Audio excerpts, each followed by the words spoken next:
नमस्कार, ग्लोबल न्यूजमा स्वागत छ। म पूजा गिरी। नमस्कार, म वसुधा केसी। सुरुमा हेडलाइन्स।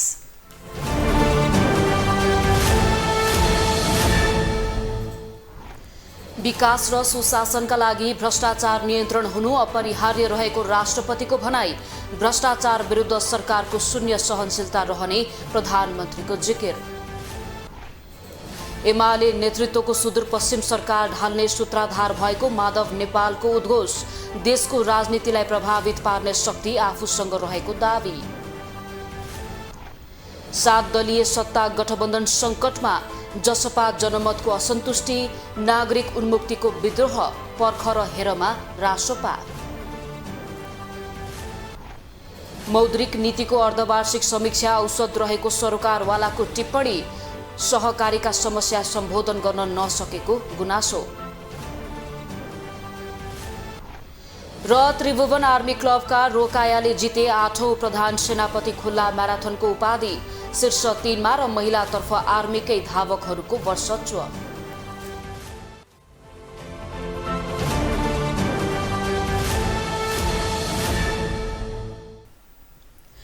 ग्लोबल न्यूज अब विस्तारमा।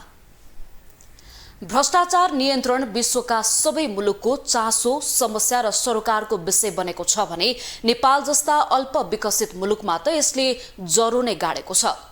खास गरी राजनीतिक अस्थिरता, राज्य संयन्त्रको कमजोरीका कारण भ्रष्टाचार बढेको पाइन्छ भने भ्रष्टाचार नियन्त्रणका लागि बनेको र अख्तियार दुरुपयोग अनुसन्धान आयोग राजनीतिक छत्रछायाबाट प्रभावित हुँदा पनि भ्रष्टाचारीहरूले उन्मुक्ति पाउँदै आएका छन्। भ्रष्टाचारमा शून्य सहनशीलता अपनाउँदै सुशासन कायम गर्ने नीति त लिइन्छ, तर काम भने प्रभावकारी हुन सक्दैन। भ्रष्टाचार नियन्त्रण विश्वका सबै मुलुकको चासो, समस्या र सरोकारको विषय बनेको छ। अझै बढी भ्रष्टाचार दक्षिण एसियाली मुलुकमा छ भने नेपाल पनि भ्रष्टाचार हुने मुलुकहरूको अग्रस्थानमै छ। हुन त भ्रष्टाचार नियन्त्रण गर्दै सुशासन कायम गर्न नेपालमा अख्तियार दुरुपयोग अनुसन्धान आयोग छ, तर पनि नियन्त्रण गर्न सकिएको छैन। भ्रष्टाचार नियन्त्रणका लागि जस्तो सुकै कदम चाल्न पछि नपर्ने बताइन्छ, तर त्यसले गति लिन सकेको छैन। ससाना अनियमितता र भ्रष्टाचारका घटनामा सफलता हासिल गरे पनि अख्तियारले यथेष्ट प्रगति भने गर्न सकेको छैन। राज्यका उच्च ओहदामा बसेका र राज्य सञ्चालन गरेकाहरू पनि भ्रष्टाचारको गति र यसले पारेका क्षतिका बारेमा अनभिज्ञ छैनन्। भ्रष्टाचार नियन्त्रण गर्न जस्तो सुकै कदम चाल्न पछि नपर्ने उनीहरू बताउँछन्, तर ठोस कदम चाल्न भने सक्दैनन्। भ्रष्टाचारकै विषयलाई लिएर राष्ट्रपति विद्यादेवी भण्डारीले मुलुकमा उपलब्ध साधन स्रोतको अधिकतम प्रयोग गरी आर्थिक एवं भौतिक विकास क्षेत्रमा लक्षित नतिजा हासिल गर्न भ्रष्टाचार नियन्त्रण हुन अपरिहार्य रहेको बताएकी छिन्। भ्रष्टाचार राज्य विरुद्धको अपराध भएको उल्लेख गर्दै राष्ट्रपति भण्डारीले भ्रष्टाचारले मुलुकको समृद्धि र दिगो विकासको लक्ष्य हासिल गर्न बाधा पुर्याउने बताएकी हुन्। साथै भण्डारीले भ्रष्टाचारका कारण नागरिकहरूमा सार्वजनिक निकाय र पदाधिकारीहरू प्रतिको विश्वास र भरोसा गुम्नुका साथै समाजमा आर्थिक असमानता र विषमताको खाडल सिर्जना हुने पनि बताएकी छिन्। संस्थागत रूपमा भ्रष्टाचार नियन्त्रण गर्ने राज्यको सबैभन्दा प्रभावकारी निकाय अख्तियार दुरुपयोग अनुसन्धान आयोग रहेको उल्लेख गर्दै भ्रष्टाचार नियन्त्रण र सुशासन प्रबन्धन गर्ने कार्य आयोगको एकल प्रयासबाट मात्रै सम्भव नहुने राष्ट्रपति भण्डारीको धारणा छ। यद्यपि भ्रष्टाचार नियन्त्रण र सुशासन प्रवर्धन गर्ने कार्य आयोगको एकल प्रयासबाट मात्र सम्भव नहुने हुँदा सम्पूर्ण राज्य संयन्त्र एवं सरोकारवाला पक्षहरू एकजुट हुन जरुरी छ। यसका लागि जनप्रतिनिधिहरू तथा राष्ट्र सेवक कर्मचारीहरूमा पनि सोही अनुरूपको पेशागत निष्ठा र व्यावसायिक दक्षता प्रतिबिम्बित हुनु पर्दछ। आयोगले निरोधात्मक, प्रवर्धनात्मक, उपचारात्मक र संस्थागत क्षमता विकासको रणनीति पूर्ण कार्यान्वयन गर्दै भ्रष्टाचार नियन्त्रण र सुशासन प्रवर्धनका लागि प्रभावकारी भूमिका खेल्नेछ भन्ने मैले ठानेको छु। त्यस्तै प्रधानमन्त्री पुष्पकमल दाहालले भ्रष्टाचारका विरूद्ध वर्तमान सरकार हदैसम्म निर्मम हुने बताएका छन्। नागरिकको हित, अभिवृद्धि र सुशासन कायम गर्न भ्रष्टाचार नियन्त्रण अपरिहार्य भएको भन्दै उनले संवैधानिक निकायको रूपमा स्थापित यो संस्थाले भ्रष्टाचार निवारण मार्फत सुशासन कायम गर्न स्वतन्त्र, निष्पक्ष र निर्भीक ढंगले भ्रष्टाचार र अनियमितता विरूद्ध अनुसन्धान गरी दोषीलाई कारबाहीको दायरामा ल्याउन दृढताका साथ अघि बढ्ने विश्वास गरेका छन्। साथै प्रधानमन्त्री दाहालले सरकारको नीतिगत प्राथमिकता तथा न्यूनतम कार्यक्रमका अख्तियार दुरूपयोग अनुसन्धान आयोग जस्ता भ्रष्टाचार नियन्त्रणमा संलग्न निकायलाई कानून, जनशक्ति, स्रोत र साधन सहित अधिकार सम्पन्न बनाई भ्रष्टाचार नियन्त्रण र सदाचार प्रत्याभूत एवं भ्रष्टाचार र अख्तियार दुरूपयोगसँग जोडिएका विषयको छानबिन र अनुसन्धान गरी कुनै पनि कालखण्डमा भएका भ्रष्टाचार र जो कोही भ्रष्टाचारीमाथि कानूनी कारबाही अघि बढाउने प्रतिबद्धता वर्तमान सरकारको उच्च प्राथमिकतामा रहेको बताएका छन्। नेपाल सरकारको नीतिगत प्राथमिकता तथा न्यूनतम कार्यक्रममा अख्तियार दुरूपयोग अनुसन्धान आयोग जस्ता भ्रष्टाचार नियन्त्रणमा संलग्न निकायलाई कानून, जनशक्ति, स्रोत र साधन सहित अधिकार सम्पन्न बनाई भ्रष्टाचार नियन्त्रण र सदाचार प्रत्याभूत गर्न एवं भ्रष्टाचार र अख्तियार दुरूपयोगसँग जोडिएका विषयको छानबिन र अनुसन्धान गरी कुनै पनि कालखण्डमा भएका भ्रष्टाचार र जो कोही भ्रष्टाचारीमाथि कानुनी कारबाही अगाडि बढाउने प्रतिबद्धता वर्तमान सरकारले गरेको कुरा म यहाँ विशेष रूपले स्मरण गर्न चाहन्छु। भ्रष्टाचार मुक्त र सदाचार युक्त समाज निर्माण गर्ने उद्देश्यका साथ नेपालको संविधानले आयोगलाई प्रदान गरेको जिम्मेवारी कुशलतापूर्वक निर्वाह गर्ने सवालमा आयोगलाई सरकारको तर्फबाट हर प्रकारको सहयोग र समर्थन रहने विश्वास पनि म व्यक्त गर्न चाहन्छु। जबसम्म सार्वजनिक निकाय र पदाधिकारीले सदाचार पद्धतिको अवलम्बन गर्न सक्दैनन् तबसम्म भ्रष्टाचार नियन्त्रण हुन सक्दैन। त्यसैले जननिर्वाचित 3 तहकै सरकार, राज्यका सबै अंगहरू र निजी क्षेत्र, नागरिक समाज तथा सर्वसाधारण नागरिकको सहयोग र सहकार्यबाट भ्रष्टाचार नियन्त्रण गर्नु आवश्यक छ भने अख्तियारलाई राजनैतिक छायाबाट बाहिर राख्दै यसमाथि गरिने हस्तक्षेप पनि बन्द गरिनुपर्दछ। आज अख्तियार दुरूपयोग अनुसन्धान आयोगको 32औं स्थापना दिवस।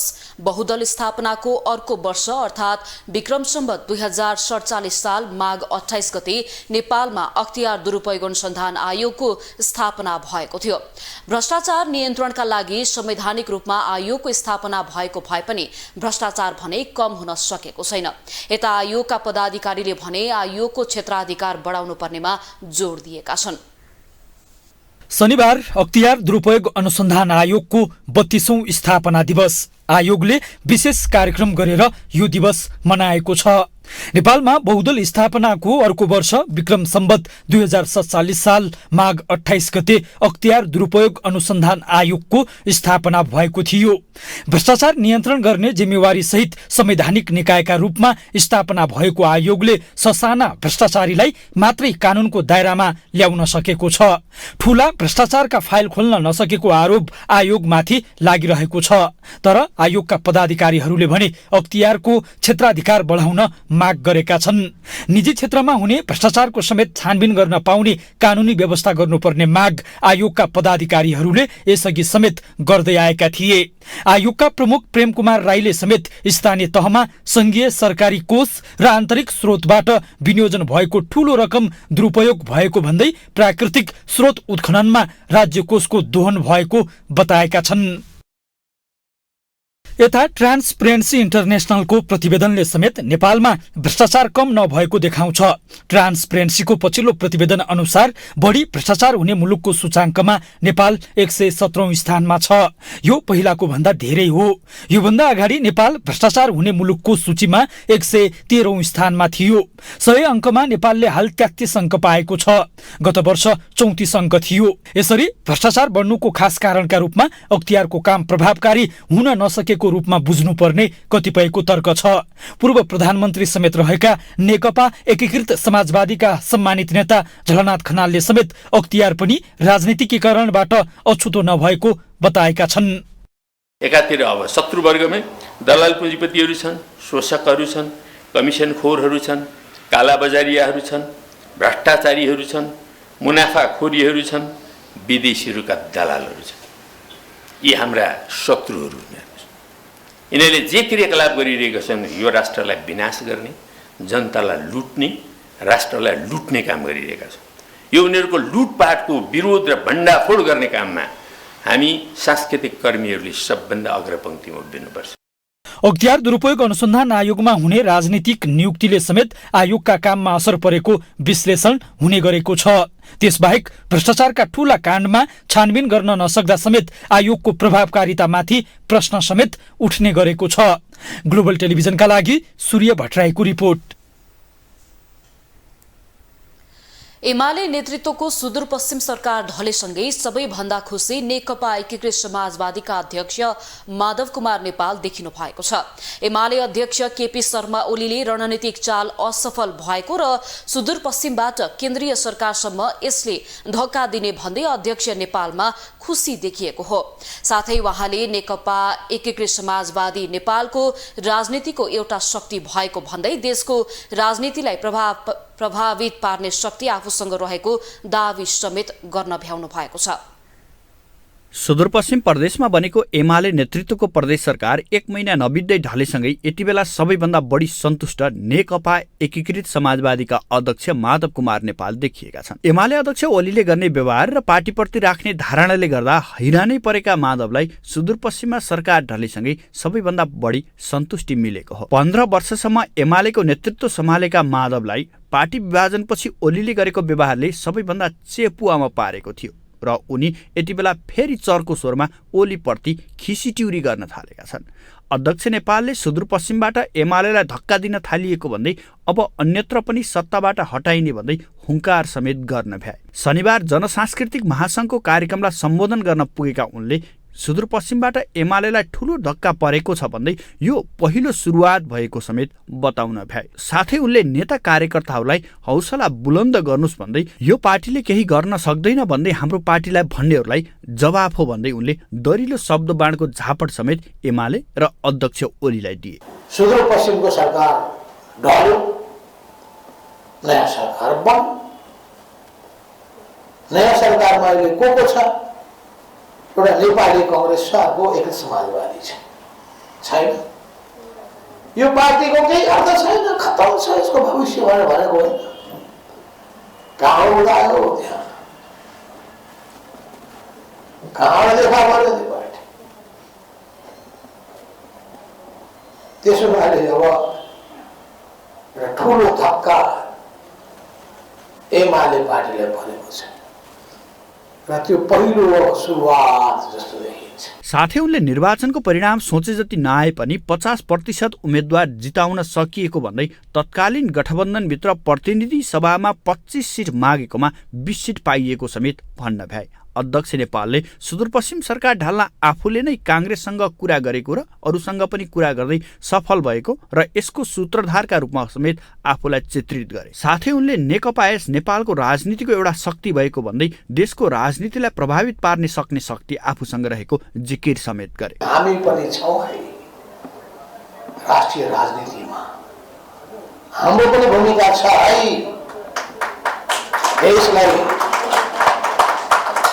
देशको राजनीतिलाई प्रभावित गर्ने कुरा। मैले नै यहाँ कुरा गरेँ नेपाली कांग्रेससँग, त्यसपछि अरूसँग पनि कुरा गरियो सुदूरपश्चिमको सन्दर्भमा कि कुनै पनि चिज स्वतः हुन्छ, बिना प्रयासको हुन्छ। त्यसैले के मूल्य छ यिनीहरूको भन्नेहरू भन्दै गरौँ। जब 100 ठोकर खान्छन्, पछाडिन्छन् अनि बल्ल चेत खोल्छ। खास गरी केन्द्रको समीकरण अनुसार एमालेको भागमा परेको सुदूरपश्चिम सरकारले विश्वासको मत लिन नसकेसँगै ढल्न पुगेको थियो। नेकपा एमाले नेतृत्वको सरकार ढलेसँगै संविधानको धारा 168 को उपधारा 3 अनुसार ठूलो दलको हैसियतमा काङ्ग्रेसको नेतृत्वमा सरकार बनेको छ, जसमा नेकपा एकीकृत समाजवादी पार्टीले पनि समर्थन गरेको छ र समाजवादीले मन्त्री समेत पाइसकेको अवस्था छ। यद्यपि यो सरकारले पनि 30 दिनभित्र विश्वासको मत लिनुपर्ने हुन्छ। ग्लोबल टेलिभिजन एचडी का लागि सुदर्शन आचार्यको रिपोर्ट। नेकपा एमाले नेकपा माओवादी केन्द्र हुँदै नागरिक उन्मुक्तिदेखि जनमत पार्टी समेतको 7 दलीय सत्ता गठबन्धन संकटमा पर्न सक्ने भयले सताउन थालेको छ। राष्ट्रिय स्वतन्त्र पार्टी सरकारबाट बाहिरिएका बेला गठबन्धनमा आबद्ध जनता समाजवादी पार्टी, जनमत पार्टी र नागरिक उन्मुक्ति पार्टी समेत टाढिन थालेपछि सत्तारूढ गठबन्धनभित्र अविश्वास देखिएको छ, जसका कारण सत्तारूढ गठबन्धन दुर्घटनाको जोखिममा परेको विश्लेषण सुरु भएको छ। शुक्रबार राष्ट्रपति विद्यादेवी भण्डारीको सम्बोधन सुनेर प्रतिनिधि सभाको बैठकबाट बाहिरिने क्रममा जनता समाजवादी पार्टीका नेता अशोक राईले आफूहरू सत्ता गठबन्धनमा नरहेको स्पष्ट पारे। प्रधानमन्त्री पुष्पकमल दाहाललाई प्रधानमन्त्री बनाउने बेला आफ्ना 12 जना सांसदको हस्ताक्षर बोकेर 7 दलीय गठबन्धनमा आबद्ध हुँदै राष्ट्रपतिको कार्यालय पुगेका राईले अहिले आफै गठबन्धनमा नरहेको बताएपछि सत्तारूढ दलभित्रको असन्तुष्टि छताछुल्ल भएको छ। जसपामै छ होइन, अनिर्णय होइन, राम्रो निर्णयकै साथमा हामी जसपा छौँ होइन। गठबन्धनभित्र हामी छैनौँ, हामीले सरकारलाई समर्थन गरेका छौँ, विश्वासको मत दिएका छौँ होइन। मागको कुरै भएन, माग हामीले माग्ने कसैले पुरा गर्ने जस्तो कुरा भएन, हामीले सरकारलाई दिनुपर्ने कुरा दिएका छौँ।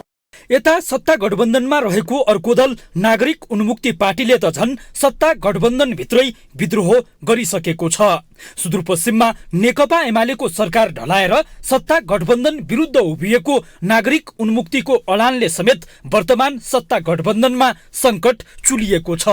संसदमा 6 सिट रहेको सीके राउत नेतृत्वको जनमत पार्टी समेत प्रधानमन्त्री पुष्पकमल दाहालसँग असन्तुष्ट छ। मन्त्रालय भागबण्डामा असन्तुष्ट रहेको जनमत पार्टी पछिल्लो समय सत्तारूढ गठबन्धनको बैठकमा सहभागी हुने गरेको छैन। शुक्रबार बसेको गठबन्धनको उच्च स्तरीय राजनीतिक संयन्त्रको बैठकमा समेत जनमत पार्टी सहभागी भएन। त्यसो त संयन्त्रको बैठकमा जनमत पार्टीलाई बोलाउने गरिएको छैन। आफूले रोजेको मन्त्रालय नपाएपछि खानेपानी मन्त्रीमै चित्त बुझाएको जनमत पार्टीले आफूलाई नहेप्न चेतावनी दिइरहेको छ।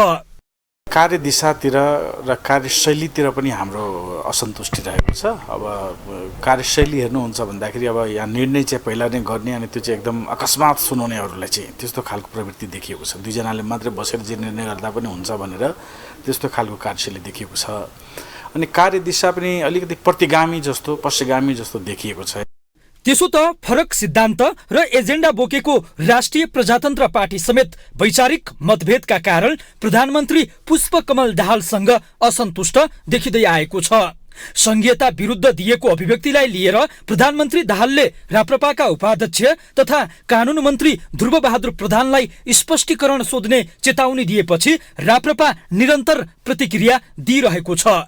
संसदमा समेत संघीयता विरुद्ध अभिव्यक्ति दिइरहेका राप्रपाका सांसदहरूले राजतन्त्र र हिन्दू धर्मको पक्षमा आवाज उठाउँदै आएका छन्। सत्तादेखि सदनसम्म राजावादी र गणतन्त्रवादीहरू बीचको वाक युद्धले समेत सत्ता गठबन्धनमा मतभेद देखिएको र यसले सत्ता गठबन्धनको संकट थप चुलिएको चर्चा भइरहेको छ। उहाँहरूले जुन विचार राख्नुहुन्छ त्यो विचारको प्रतिवाद हामी गर्छौँ, गरिरहेछौँ त होइन, यही नै हो नि प्रतिवाद भनेको। त्यसैले उहाँहरूले भनेको कुरा बेठिक हो भन्ने कुरा हामी प्रमाणित गर्न सक्छौँ संविधानमा भएका व्यवस्था अनुरूप। त्यसैले हामी आफ्नो विचार बोल्न पाउँछौँ, भन्न पाउँछौँ र पुनर्स्थापित गर्न पाउने अधिकार यही संविधानले दिएको छ। संसदमा 19 सांसद रहेको राष्ट्रिय स्वतन्त्र पार्टी सरकारबाट बाहिरिएपछि सत्ता गठबन्धनको संकट बढेको आकलन गरिएको थियो।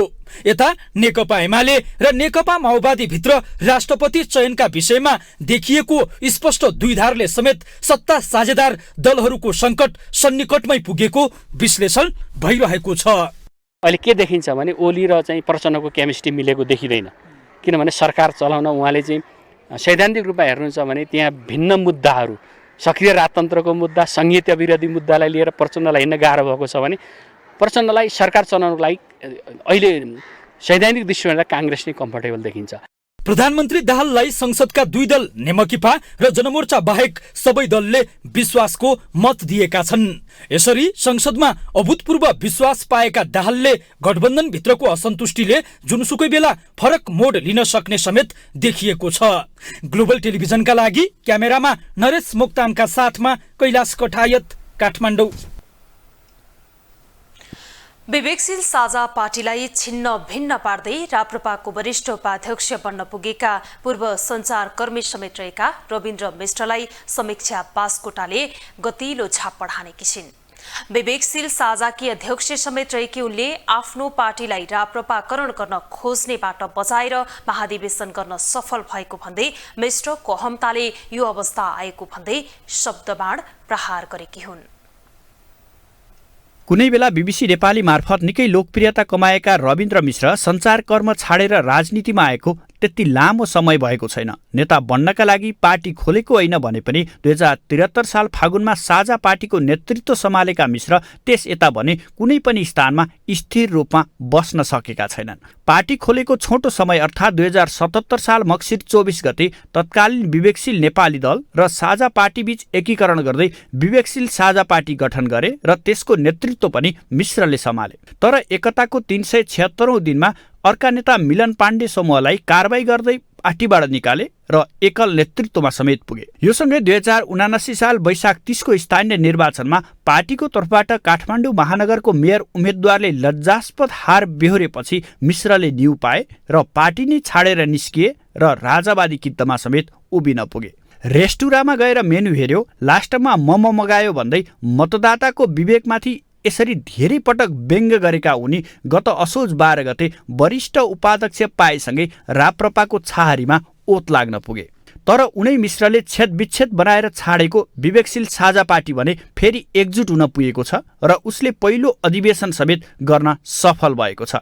समीक्षा बास्कोटाको नेतृत्वमा अघि बढेको उक्त पार्टीमा मिश्रले हुत्याएका मिलन पाण्डे, रन्जु दर्शनाहरू फेरि एक ठाउँमा फर्किएका छन् र मिश्रलाई चोटिलो प्रहार समेत गरेका छन्। अध्यक्ष समीक्षा बास्कोटाले त आफ्नो पार्टीलाई राप्रपाकरण गर्न खोज्नेबाट बचाएर महाधिवेशन गर्न सफल भएको भन्दै मिश्रको अहमताले यो अवस्था आएको बताएकी छन्। मिश्रप्रति लक्षित गर्दै पार्टी नै सिद्ध्याएर राप्रपाकरण गर्न खोजे पनि आफू लगायतका नेताहरूले पार्टी बचाउँदै यो ठाउँसम्म ल्याएको र महाधिवेशन गर्नु नै रविन्द्र मिश्रका लागि गतिलो झापट भएको बताएकी छन्। साथै उनले नेता मिश्रलाई पुनः पार्टीमा आउन चाहे बोलाउने समेत भन्न भ्याइन्। हाम्रा पूर्व अध्यक्षलाई गाली गरौँ यो गरौँ भने केही गर्नु पर्दैन। यो महाधिवेशन नै उहाँको लागि सबैभन्दा ठुलो झापड हो र अब यो महाधिवेशनबाट उठेर जब विवेकशील साझाले फेरि वैकल्पिक राजनीति स्थापित गर्छ त्यो सबैभन्दा ठुलो झापड हो। गाली गर्नै पर्दैन। हारिसकेको मान्छेलाई फेरि हामीले किन हराउन जरुरी छ? हामी त्यही प्रयास गरौँ र यो पार्टी हामी उठायौँ भने सबैभन्दा ठुलो लेसन नै उहाँलाई हुन्छ। उहाँले यो पार्टी म बनाउन सक्दिनँ भनेर जानुभयो, हामी काम गरेर देखाइदिउँ, यो पार्टी बनाएर देखाइदिउँ र भोलि उहाँलाई ल हामीले त पार्टी बनायौँ, बरु तपाईँ आउनुहुन्छ भने फेरि आउनुहोस् भनेर भनौँ न। त्यस्तै अर्का नेता मिलन पाण्डेले पनि मिश्रलाई अवसरवादको ज्वलन्त उदाहरणको रूपमा चित्रण गर्दै त्यो प्रवृत्ति फेरि नदोहोरिने बताए। उनले मिश्रकै कारण पार्टी कमजोर बनेको भन्दै फेरि उठेर आफ्नो पार्टी स्थापित गर्ने पनि भन्न भ्याए। आज मुख्य मानिएका दलहरू बाहेकको पनि विकल्प हुन सक्छ भन्ने कुरा स्थापित गर्दै आफ्नो पार्टीले सुरु गरेको सरसफाई अभियानपछि पार्टीहरू समेत कुचो बोकेर हिँड्न बाध्य हुने पाण्डेको भनाइ थियो। खोलेर राजनीति गर्ने भन्ने जुन भाष्य निर्माण गर्ने साथीहरू साँच्चै हामी धन्यवादका पात्र छौँ। मलाई तपाईँले आफैलाई एकअर्कालाई धन्यवाद दिनुपर्छ। आज नेपालमा यता यति प्रखर वक्ताहरू एकदमै ठुलो राजनीतिज्ञहरू हुनुहुन्छ। हामीले यो भाष्य निर्माण गऱ्यौँ र उहाँहरूले पनि तपाईँ हामीले कार्यक्रम गरेपछि कुचो बोकेर सफा गर्न हिँडेका थियौँ नि, उहाँहरूले पनि त्यो सिक्नुभयो, हामीले सिकायौँ र यो चाहिँ तपाईँ हाम्रो उपलब्धि हो। उता उनै मिश्रले प्रथम महाधिवेशनको सफलताका लागि शुभकामना व्यक्त गर्दै विचारमा अन्तर भए पनि नियतमा अन्तर नभएको बताएका छन्। यसरी 2046 को जनआन्दोलनपछि पूर्व पञ्चहरूले राजनीति गर्न खोलेको पार्टीमा विलिन हुन पुगेका मिश्रले थुप्रै सार्वजनिक मञ्च मार्फत वैकल्पिक शक्तिमाथि विश्वास नगरी पुरानै दललाई भोट हाल्ने गरेको भन्दै मतदाताको विवेकमाथि समेत प्रश्न उठाएका थिए। त्यति मात्रै होइन, गत मक्सिर 4 को निर्वाचनमा उनी काठमाडौँ 1 बाट उम्मेद्वार समेत बनेका थिए। त्यसैले 5 वर्षसम्म वैकल्पिक शक्तिको मेनु हेरेका मिश्र आफै अन्तिममा मम रोज्न पुगेपछि समीक्षाले उनलाई शब्दबाणको गतिलो झापट हान्ने राम्रो मौका पाइन्। ग्लोबल टेलिभिजन एचडीका लागि सुदर्शन आचार्यको रिपोर्ट। राष्ट्रपति विद्यादेवी भण्डारीद्वारा नवनिर्वाचित संघीय संसदका सदस्यहरूका लागि आयोजना गरिएको रात्रि भोज चलिरहेको छ। राष्ट्रपति कार्यालय शीतल निवासमा अपराह्न 3:30 बजेदेखि रात्रि भोज आयोजना गरिएको हो। कार्यक्रमको सुरुमा राष्ट्रपति कार्यालयका सचिव यादव प्रसाद कोइरालाले सरकारका प्रधानमन्त्री तथा सांसदहरू लगायतलाई स्वागत मन्तव्य व्यक्त गरेसँगै अहिले सांस्कृतिक कार्यक्रम चलिरहेको छ। सो कार्यक्रममा सरकारका मन्त्रीहरू, संघीय संसदका दुवै सदनका सांसदहरू, संवैधानिक आयोगका पदाधिकारीहरू लगायतको सहभागिता रहेको छ। राष्ट्रपति सवारीका बेला सडकमा निस्केको भन्दै शुक्रबार चिकित्सकमाथि लाठीचार्ज भएपछि चिकित्सक संघ आन्दोलित भएको छ। चिकित्सकमाथि लाठीचार्ज गर्ने प्रहरीलाई निलम्बन गरिएको भए पनि चिकित्सक संघले भने आइतबार देशभरका अस्पतालमा आकस्मिक बाहेकका सबै सेवा बन्द गर्ने घोषणा गरेको छ। शुक्रबार संघीय संसदलाई सम्बोधन गर्न राष्ट्रपति विद्यादेवी भण्डारी पुग्दा काठमाडौँ उपत्यकाको सवारी आवागमन प्रभावित मात्रै भएन, राष्ट्रपति भण्डारीको सवारीका लागि राष्ट्रपति कार्यालयदेखि संसद भवनको बाटो बन्द गरिएपछि सडक अस्त-व्यस्त बन्यो। राष्ट्रपतिको सवारीले आम नागरिकले घण्टौं जाममा बसेर शास्ति समेत खेप्नु पर्यो। यता सवारीकै क्रममा प्रहरीले ड्युटी सकेर फर्कदै गरेका ट्रमा सेन्टरका चिकित्सकमाथि लाठीचार्ज समेत गर्यो।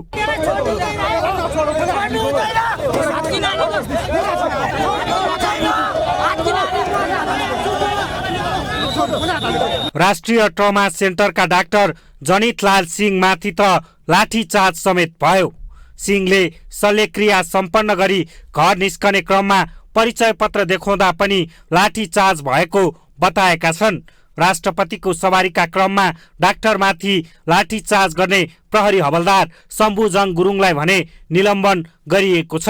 घटनाको अनुसन्धान भइरहेको प्रहरीले बताएको छ।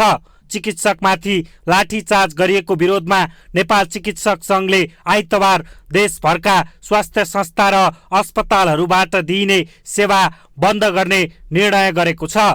लोकतन्त्रमा पनि सवारीका नाममा सर्वसाधारण नागरिकलाई शास्ति दिने गरी घण्टौंसम्म बाटो बन्द गर्नु समेत गलत रहेको संघको निष्कर्ष छ। त्यसो त भिआइपी सवारीका कारण जनताले सधैँ शास्ति भोग्दै आउनु परेको छ। भिआइपी के कारण आम नागरिक घण्टौंसम्म सडक जाममा बस्न बाध्य छन्। आम नागरिकले घण्टौं जाममा बस्नु पर्दा आफ्नो महत्त्वपूर्ण काम पनि छुट्ने गरेको छ भने समय त्यसै बर्बाद भइरहेको छ। त्यति मात्र होइन, राष्ट्रपतिको सवारीले धेरै दुःख पाएको आम नागरिकको गुनासो छ। यो कोटेश्वरमा परेको जामको कुरा हो। यो त कोटेश्वरमा जाम पर्यो, अहिले खुल्ला छैन, भरे खुल्ला छैन। हामीले राजाले एकलौटी शासन गरे, उनको आफ्नो मनखुसी गरे भनेर हामीले राजा हटायौँ, सबै हटायौँ। अहिले राष्ट्रपतिले यस्तो दुःख दिन हामीलाई हिजो त्यो सबै उठाउँ, जुरुक उठ्नुपर्ने स्थितिमा हामीलाई पुर्यायो। उता पूर्व डिआइजी हेमन्त मल्लले भने बाहिर हल्ला गरे जस्तो राष्ट्रपतिलाई सुरक्षा चुनौती नहुने बताउँछन्। बाटो थुन्नुपर्ने सुरक्षाकर्मीले घेरेर हिँड्नुपर्ने सुरक्षाकर्मी बढी हुनुपर्ने अवस्था नेपालका भिआइपीलाई नभएको उनको टिप्पणी छ। प्रहरीलाई भिआइपी सवारीमा दबाव समेत बढी हुने गरेको उनको भनाइ छ। सवारी सवार व्यवस्थापन गर्नेले यस्ता कुरा सोच्नुपर्ने भन्दै भिआइपी सवारीले आम नागरिकलाई दिक्क बनाउने गरेको बताउँछन्। नेपालमा यदि नेताहरूको सुरक्षाको थ्रेट हेर्नुभयो भने तपाईँले योभन्दा पहिला जुन यो झापड हान्ने या बोतलले हान्ने या कालो मस्तो दलले जुन छ नि, त्यो सबभन्दा ठुलो सुरक्षा थ्रेट त्यही हो जस्तो लाग्छ मलाई नेपालमा, होइन? त्यसले गर्दा के छ, यदि त्योभन्दा बढी पनि सुरक्षा थ्रेट छ भनेपछि पनि यो बाटो नै थुन्नुपर्ने, या तपाईँको भिआइपीहरू सुरक्षा जुन कर्मी छन् नि तिनबाट घेरेर हिँड्नुपर्ने र हाम्रो एउटा सोचाइ पनि के छ तपाईँको सुरक्षाकर्मी बढी लिएर हिँडेपछि सुरक्षाको जुन अनुभूति छ नि सुरक्षाकर्मी बढी हुँदैमा तपाईँको सुरक्षा अनुभूति पनि हुन्न होइन। सुरक्षा चुनौती समेत नभए पनि स्कर्टिङका नाममा भिआइपीको सवारीले नागरिकले भने शास्ति खेपिरहनु परेको छ। त्यसो त भिआइपीको सुरक्षा अति आवश्यक छ, तर सुरक्षाको नाममा जनतालाई नै शास्ति दिनु चाहिँ ठिक नभएको भन्दै आलोचना समेत हुने गरेको छ। ग्लोबल टेलिभिजनका लागि क्यामेरामा नरेश मोक्तानका साथमा अभिषेक सापकोटा, काठमाडौँ। अब ग्लोबल भोइस।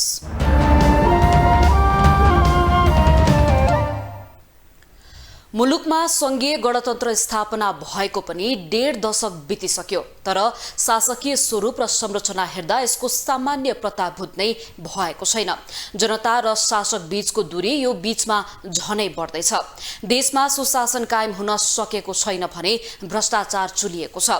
उता सरकारी कामकाज पनि जनमैत्री बन्न सकेको छैन। अरू त अरू उच्च पदस्थ पदाधिकारीहरूको औपचारिक तथा अनौपचारिक सवारीमा सडक नै बन्द हुने प्रचलन पनि हटेको छैन। यसबाट सामान्य नागरिकलाई पर्ने शास्ति झनै थपिएको छ। यसै सन्दर्भमा आजको ग्लोबल भोइसमा हामीले सर्वसाधारणलाई सोधेका छौं, उच्च पदस्थ पदाधिकारीहरूको सवारीको क्रममा सर्वसाधारणले भोग्नुपर्ने शास्ति कम गर्न के गर्नु पर्ला? र सद्भाव के रह्यो त जनतासँग त आँगनमा हालेर पनि हिँड्नु पर्ने हो भने पुलिसको घेरामा हालेर मान्छे चाहिँ बाँधा दबाएर राष्ट्रपतिको त्यो काम भएन। त्यस हुनाले राष्ट्रपतिलाई पनि नियम होस्, तैँले पनि यसो गर्नुपर्छ, हरेक भिभिआइपीलाई नियम होस्, नियमभन्दा बाहिर तिनलाई पनि जान नदियोस्। नजाँदा बित्तिकै यी सबै समस्याको समाधान हुनेछ। हामीले आनन्द हुनेछ, हामीले खोजेको कुरो पाउनेछौँ भन्ने कुरो। यो आक्रोशपूर्णै माहौल हो होइन, किन भन्दा हाम्रो व्यवस्थाहरू धेरै चेन्ज भयो। मान्छेले धेरै व्यवस्था चेन्ज गर्नलाई बलिदान दिएछन् होइन, तर पनि अहिले हस्पिटल जानलाई मान्छेले अहिले हिजो डक्टर कुटिनु भयो, जबकि एउटा बिरामीलाई डक्टरको महत्त्व कति टाइमको कति भ्यालुएबल हुन्छ भन्ने कुरा त्यहाँ देखिन्छ। तर सवारीकै लागि भनेर यत्रो लाखौँ मान्छेलाई रोकेर आफ्नो गन्तव्यमा जानु यो चाहिँ अलि न्यायपूर्ण चाहिँ छैन। मलाई यो विषय चाहिँ साह्रै नै दुःखदपूर्ण विषय हो र झन् डक्टरले जुन पिटाइ खानुभएको छ पुलिसको सवारीको क्रममा यो झन् खेदपूर्ण विषय छ। सवारीलाई सहज त बनाउनै पर्ने हुन्छ, तर कस्तो भने अलि सर्ट एन्ड टाइम के अलि धेरै सर्वसाधारणलाई दुःख नदिने हिसाबले चाहिँ सवारी चलाउँदा चाहिँ राम्रो हुन्थ्यो जस्तो मलाई लाग्दछ। जनमत पार्टीका अध्यक्ष डाक्टर चन्द्रकान्त राउतले राज्यको संरचनामा नयाँ प्रविधिलाई बुझ्न सक्ने मान्छे हुनुपर्ने बताउनु भएको छ। काठमाडौँको भ्रेकुटी मण्डपमा चलिरहेको सूचना प्रविधि मेलाको अवलोकन गर्दै अध्यक्ष राउतले राज्यका संरचनामा सूचना प्रविधिका नयाँ कुराहरूलाई बुझ्न सक्ने मान्छे हुनुपर्ने बताउनु भएको हो। उहाँले राजनीतिक तहमा प्रविधिसँग जानकार व्यक्तिको पहुँच भएमा देशमा प्रविधिको विस्तार गर्न सहज हुने बताउनुभयो। उहाँले राज्यले कुनै पनि प्रकारका प्रविधिहरूको प्रयोग गर्दा त्यसको सुरक्षाको सम्बन्धमा ध्यान दिनुपर्नेमा जोड दिनुभयो। प्रविधिको प्रयोग गर्दा राज्यले डाटा सर्भर कहाँ राख्ने, सुरक्षा नीति के हुने लगायतको विषयमा विशेष रूपमा ध्यान पुर्याउनु पर्ने उहाँको भनाइ थियो। उहाँले प्रविधिहरूको प्रयोग गर्दै त्यसको सुरक्षाको प्रत्याभूति दिलाउन सक्नुपर्ने बताउनुभयो। छिमेकी मुलुकहरूमा कम्प्युटर प्रयोग गर्न हुन्न भन्ने खालको अभिव्यक्ति पनि दिने व्यक्ति चाहिँ प्रदेशको शीर्षस्थ स्थानमा हुनुहुन्थ्यो। अर्को कुरा, राज्य संयन्त्रले कुनै पनि प्रविधि एडप्ट गर्दाखेरि पक्कै पनि धेरै कुरा सोच्नुपर्ने हुन्छ। जस्तै कि डाटा सर्भर कहाँ छ, त्यसमा सुरक्षा नीति के खालको हुनेछ, सुरक्षा प्रत्याभूति दिन सक्छौँ कि सक्दैनौँ, र सबै कुरा फेलरको ब्याकअप कस्तो छ, पूर्ण रूपमा फेलर भयो भने अनि के गर्ने त भन्ने कुराहरू धेरै कुरा सोचेर मात्रै कदम चाल्नुपर्ने हुन्छ। उहाँले सूचना र प्रविधिको आजको युगमा किताबमा समेत भन्सार शुल्क लाग्ने गरेको भन्दै दुर्भाग्यपूर्ण अवस्था भएको टिप्पणी गर्नुभयो। विज्ञान प्रविधिको प्रयोग तथा विस्तारका लागि राजनैतिक स्तरमा पनि चेतना हुनुपर्ने उहाँको भनाइ थियो।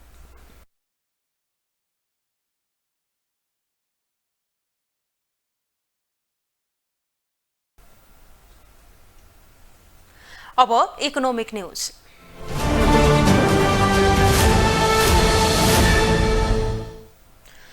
नेपाल राष्ट्र बैंकले जारी गरेको मौद्रिक नीतिको अर्धवार्षिक समीक्षाले गरेका व्यवस्था सकारात्मक रहे पनि अपुग भएको व्यवसायीहरूले बताएका छन्। पछिल्लो समय मुलुकको अर्थतन्त्रमा देखिएका चुनौतीले निजी क्षेत्रलाई परेको समस्या समाधानका लागि राष्ट्र बैंकले मौद्रिक नीति मार्फत सम्बोधन गरेका थोरै विषय सकारात्मक भए पनि अपुग भएको व्यवसायीहरूले गुनासो गरेका हुन्। उनीहरूले मौद्रिक नीतिको अर्धवार्षिक समीक्षाले साना तथा घरेलु र मझौला उद्योगलाई 2 करोड रुपैयाँसम्मको कर्जालाई पुनः संरचना तथा पुनः तालिकीकरण गर्न पाउने व्यवस्था सकारात्मक भएको बताएका छन्। नेपाल उद्योग वाणिज्य महासंघका अध्यक्ष शेखर गोल्छाले मौद्रिक नीतिको समीक्षाले व्यवस्था गरेका केही विषय सकारात्मक रहेको बताउनुभयो।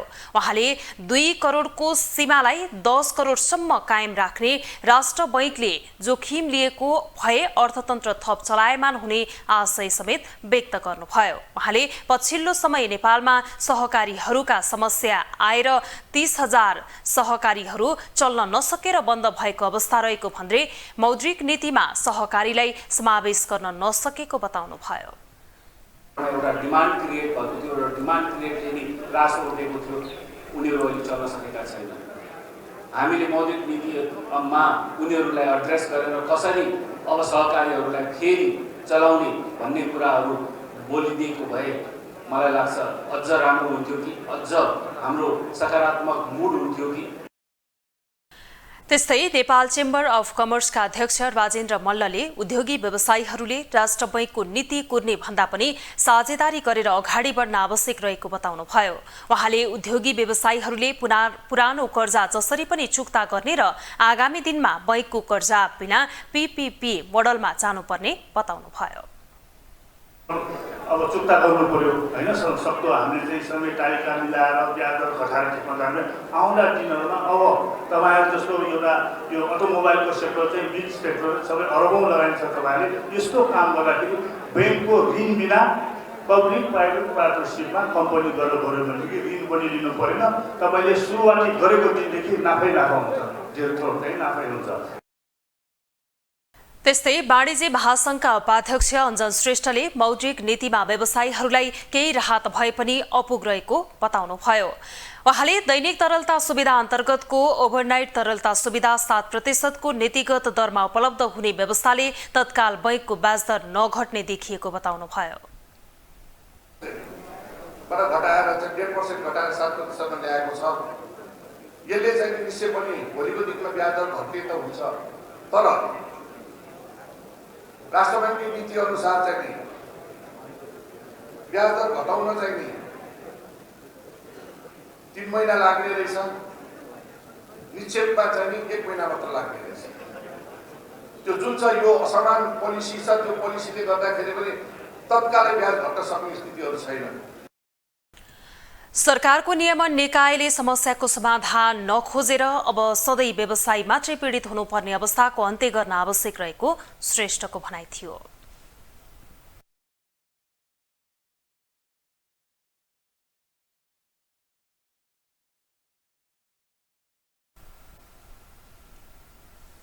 अब स्पोर्ट्स न्यूज।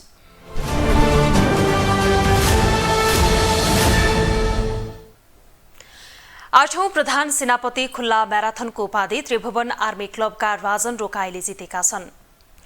नेपाल आर्मीको मुख्यालय भद्रकालीमा शनिबार आयोजित म्याराथनमा राजनले निर्धारित दूरी 42.195 किलोमिटर 2 घण्टा 20 मिनेट 8 सेकेन्डमा पूरा गरेर उपाधि जितेका हुन्।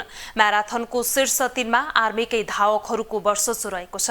गत मंसिरमा सम्पन्न नेपालगञ्ज म्याराथनको उपाधि जितेका आर्मीकै खड्कबहादुर खड्काले 2 घण्टा 21 मिनेट 43 सेकेन्डमा दूरी पूरा गरी दोस्रो हुँदा अघिल्लो संस्करणमा च्याम्पियन कृष्ण बस्नेत तेस्रो भए। उनले 2 घण्टा 22 मिनेट 22 सेकेन्डको टाइमिङ निकाले। हाफ म्याराथनतर्फ पुरुषमा आर्मीकै दीपक अधिकारी र महिलामा नेपाल पुलिसकी राजापुरा पछाइले उपाधि जितेका छन्। महिलातर्फको उपाधि जितेकी राजपुराले 1 घण्टा 14 मिनेट 34 सेकेन्डमा दूरी पूरा गरिन्। 1 घण्टा 19 मिनेट 3 सेकेन्ड सहित आर्मीकी पूर्णलक्ष्मी नेउपाने दोस्रो र 1 घण्टा 21 मिनेट 29 सेकेन्डमा दूरी पूरा गरेकी आर्मीकै निर्मला केसी तेस्रो भइन्। सैनिक अधिकृत 10 किलोमिटर दौडमा पुरुषतर्फ सुजन एडी र महिलातर्फ अस्मिता जीसीले उपाधि जितेका छन्। 10 किलोमिटर छात्र छात्रामा क्रमशः पिनाकल एकाडेमीका विकेश घिमिरे र राष्ट्रिय सेवा दलकी सोनी घतानीले उपाधि जिते।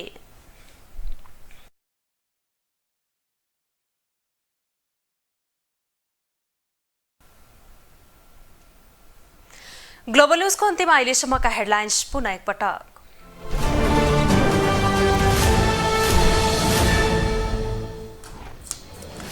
विकास र सुशासनका लागि भ्रष्टाचार नियन्त्रण हुनु अपरिहार्य रहेको राष्ट्रपतिको भनाई।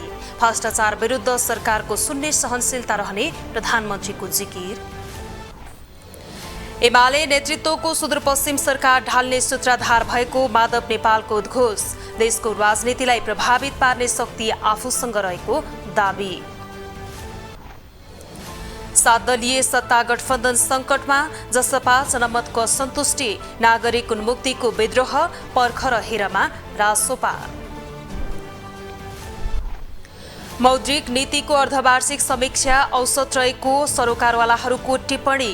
सहकारीका समस्या सम्बोधन गर्न नसकेको गुनासो। र त्रिभुवन आर्मी क्लबका रोकाइले जिते 8औं प्रधान सेनापति खुल्ला म्याराथनको उपाधि। महिलातर्फ आर्मीकै धावकहरूको वर्चस्व।